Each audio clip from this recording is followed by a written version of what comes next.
Sabi dito, nagtataka ako kung bakit walang profit ang food business ko. Nalaman ko sa group chat ng mga staff ko na pinagpaplanuhan pala nila ang pagkuha ng pera araw-araw. Naku po, grabe naman ito. Naku May witness ako naman, na handang oo. tumestigo ay ikakaso ko sa kanila. Naku, attorney, Mm. kung ikaw ay Mm. pinagkakalooban ka ng tinatrust ka ng ng employer mo, and then ganito yung ginagawa niyo. Mm. Naku po, napaka-bad. Attorney, sige po.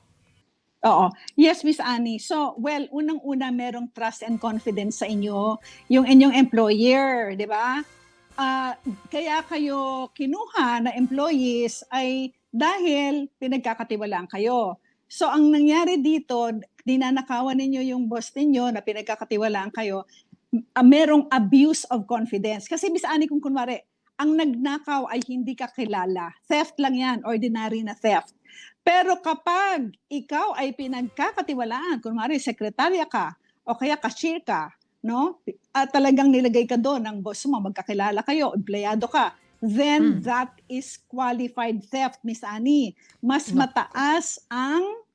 Mas mataas ang penalty kapag ikaw ay nakasuhan. Now, as regards yung questions regarding sa mga screenshot at mga kung ano-anong mga chat online, pwede na po yan. Meron na pong Supreme Court decision na pwede nang gamitin na ebidensya yan laban sa isang kriminal. Lalo naman sa kaso na to, merong testigo pa. Meron pang isang magte-testify. So may witness. Aside from yung chat, meron pang lalong lumukas yung kaso.